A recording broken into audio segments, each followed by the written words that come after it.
नमस्कार, स्वागत है आपका बिहार समाचार में। मुकेश साहनी को बड़ा झटका, वीआईपी के तीनों विधायकों ने पार्टी छोड़ी, भाजपा को समर्थन। तो वहीं एम्स से लालू को लौटाने पर भड़के आरजेडी विधायक, कहा लालू की हत्या करवाना चाहती है केंद्र सरकार। विवाद के बीच एम्स में दोबारा भर्ती किया गया। और हैदराबाद में बिहार के 11 मजदूरों की मौत, अकेले छपरा से 8 लोग, दुधमुहे बच्चे का चेहरा भी नहीं देख पाया पिता, 15 दिन बाद आने वाला था घर। तो इस शराब से मौतों को लेकर विधानसभा में हंगामा, जांच को भागलपुर पहुंची टीम। तो अब तक की सभी बड़ी खबरों पे बात करने से पहले आपसे छोटी सी अनुरोध है कि कृपया वीडियो को लाइक अवश्य कर दीजिएगा, क्योंकि आपका एक लाइक करना ही हमारे मेहनत का फल होता है। तो शुरुआत करते हैं आज की पहली और बड़ी खबर से।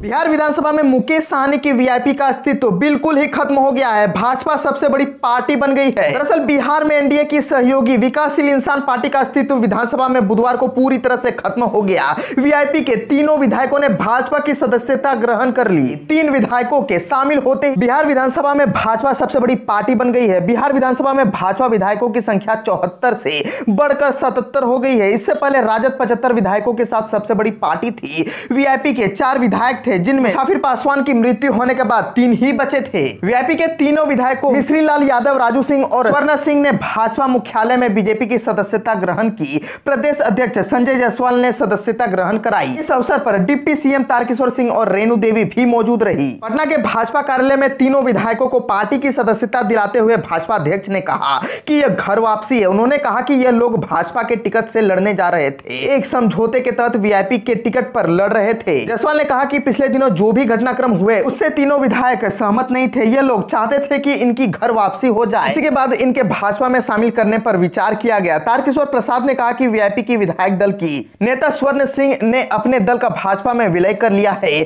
उनके विलय को विधानसभा अध्यक्ष ने भी मंजूरी दे दी है। रेणु देवी ने कहा कि वीआईपी में हमारे ही लोग थे, उन लोगों को हमने ही वीआईपी के टिकट पर मैदान में उतारा था।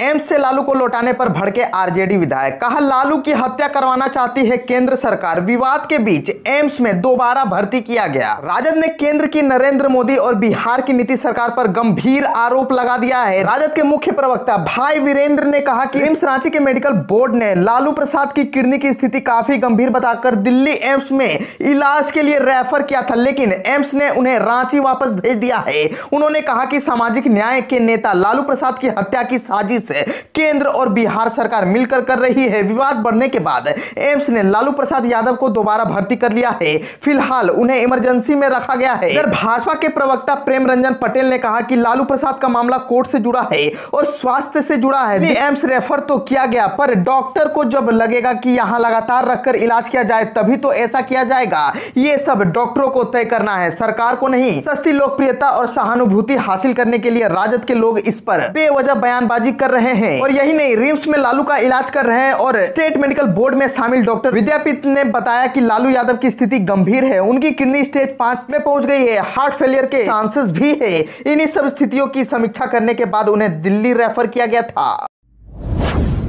शराब से मौतों को लेकर विधानसभा में हंगामा, जांच को भागलपुर पहुंची टीम। भागलपुर में शराब से मौतों का मामला बुधवार को विधानसभा में छाया रहा। इसे लेकर राजद समेत विपक्षी पार्टी के विधायकों ने जमकर हंगामा किया। इधर घटना की जांच के लिए पटना से मद्य निषेध विभाग की टीम बुधवार को भागलपुर पहुंची। भाकपा माले सदस्य सत्यदेव राम और कांग्रेस विधायक दल के नेता अरिजीत शर्मा ने विपक्ष के अन्य सदस्यों के साथ सदन का ध्यान इस त्रासदी की ओर आकर्षित करने का प्रयास करते हुए कहा कि हाल ही में राज्य में नकली शराब के सेवन से कई लोगों की मौत हुई है। इतना ही नहीं, मृतकों का पोस्टमार्टम भी नहीं किया गया। भागलपुर पुलिस साहेबगंज के रहने वाले शराब तस्कर सतीश चौधरी की तलाश में कई जगहों पर छापेमारी के लिए पहुंची। सतीश पर आरोप है कि उसने झारखंड के गोड्डा से शराब लाकर साहेबगंज में सप्लाई की थी। आंखों की रोशनी गंवाने वाले साहेबगंज के अरविंद ने पुलिस को बयान दिया है कि उसने अपने मित्र मिथुन के साथ गोड्डा से लाई हुई शराब पी थी। इसके बाद दोनों की तबीयत बिगड़ी। मिथुन की पहले ही मौत हो चुकी है। अरविंद के बयान पर ही पुलिस ने 5 लोगों पर हत्या का केस दर्ज किया है।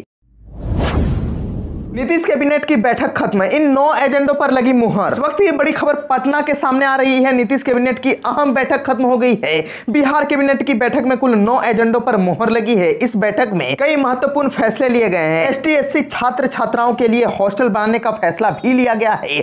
50,000 आबादी वाले जिलों में अनुसूचित जाति व जनजाति के छात्र छात्राओं के लिए छात्रावास बनाया जाएगा। मंगलवार की देर शाम पटना स्थित मुख्य सचिवालय में चल रही नीतीश कैबिनेट की महत्वपूर्ण बैठक खत्म हो गई है।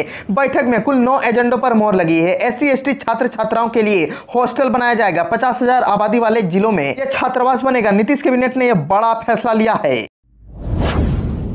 अपराध की बढ़ती घटनाओं पर भड़के पप्पू यादव, कहा बिहार में कानून नाम की कोई चीज नहीं। नालंदा में होली के दिन अलग अलग घटनाक्रमों में हुई 4 लोगों की हत्या का मामला तूल पकड़ता जा रहा है। जाप सुप्रीमो पप्पू यादव ने बुधवार को नालंदा पहुंचकर मृतकों के परिजनों से मुलाकात की और घटना के लिए नीतीश सरकार पर जमकर हमला बोला। उन्होंने कहा कि बिहार में अब आम आदमी सुरक्षित नहीं है। इस मौके पर उन्होंने मृतकों के परिजनों को 20-20 लाख का मुआवजा और सरकारी नौकरी देने की मांग सरकार से की। और यही नहीं, पप्पू यादव ने स्पीडी ट्रायल चलाकर अपराधियों को फांसी की सजा देने और गांव में पुलिस गेट स्थापित करने की मांग सरकार से की। उन्होंने 7 दिनों के भीतर आरोपियों के खिलाफ कड़ी कार्रवाई करने की मांग की। पप्पू यादव ने कहा कि बिहार में कानून व्यवस्था नाम की कोई चीज नहीं बची है। अपराधियों का मनोबल काफी बढ़ गया है। उन्होंने इस घटना की निंदा करते हुए कहा कि इसकी घटना की जांच एसआईटी से कराई जाए। इसके साथ मृतक परिवार को सुरक्षा उपलब्ध कराया जाए। साथ ही सभा में दर्ज फर्जी मुकदमों को भी वापस लिया जाए। पप्पू यादव ने कहा कि बिहार में अपराधी बेलगाम है। सभी थाना प्रभारी बालू माफिया और जमीन माफिया से जुड़े हैं। नालंदा की जनता अपराधियों के साए में जी रहे हैं। पप्पू यादव ने अरवलपुर के पीड़ितों को 50,000 की आर्थिक मदद भी की और उनके बच्चों की पढ़ाई का खर्च वहन करने का भी वादा किया।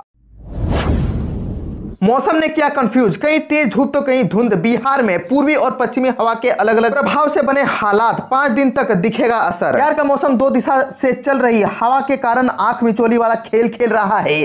पूर्वी हवा जहां ह्यूमिडिटी बढ़ा रही है, वहीं पछुआ हवा के प्रभाव से गर्मी सता रही है। भागलपुर और गंगा से सटे बिहार के पूर्वी इलाकों में जहां मौसम थोड़ा राहत देने वाला है, वहीं पटना सहित राज्य के अधिकांश क्षेत्रों में आसमान से आग बरसने जैसे हालात दिखने लगे हैं। मौसम विभाग के पूर्वानुमान के मुताबिक आने वाले 4 से 5 दिनों तक मौसम ऐसे ही बना रहेगा। इस दौरान रात और दिन के तापमान में कोई खास परिवर्तन नहीं होगा, लेकिन हवाओं का असर साफ दिखाई देगा। मौसम विभाग के मुताबिक राज्य में सतह से 1.5 किलोमीटर ऊपर तक पछुआ हवा का प्रभाव हो रहा है। इसकी गति 5 से 7 किलोमीटर प्रति घंटे की है। पछुआ हवा की रफ्तार के बाद भी पूर्वी हवा के प्रभाव से गंगा से सटे पूर्वी इलाकों में धुंध जैसा मौसम बना हुआ है। भागलपुर और गंगा से सटे अन्य क्षेत्रों में कोहरा जैसा हालात हो गए हैं। मौसम विभाग के मुताबिक आने वाले 5 दिनों तक राज्य में पूर्वी और पश्चिमी हवा का प्रभाव रहेगा। इसके बाद मौसम में पश्चिमी हवा का प्रभाव से गर्मी बढ़ेगी। बिहार के प्राथमिक विद्यालयों में बम्पर भर्ती, 40,506 पदों पर निकली हेडमास्टर की वैकेंसी। बिहार लोक सेवा आयोग ने प्राथमिक विद्यालयों में 40,506 पदों पर प्रधान शिक्षक की वैकेंसी बुधवार को निकाली है। इसके लिए ऑनलाइन आवेदन 28 मार्च 2022 से भरे जाएंगे। आवेदन भरने की अंतिम तिथि 22 अप्रैल 2022 है। इससे पहले आयोग ने राज्य के उच्च माध्यमिक विद्यालयों में हेडमास्टर यानी प्रधानाध्यापक के 6,421 पदों पर भर्ती की नोटिफिकेशन जारी किया था। इच्छुक और योग्य उम्मीदवार bpsc.bis.nic.in पर जाकर पूरी जानकारी प्राप्त कर सकते हैं। और बताते हुए चल कि इस पद पर आवेदन करने वालों की शैक्षणिक योग्यता मान्यता प्राप्त विश्वविद्यालय से कम 50% अंकों के साथ स्नातक उत्तीर्ण रखी गई है। अनुसूचित जाति, अनुसूचित जनजाति, अत्यंत पिछड़ा वर्ग, महिला और आर्थिक रूप से कमजोर वर्ग के लिए न्यूनतम निर्धारित अंक में 0.5% की छूट दी जाएगी।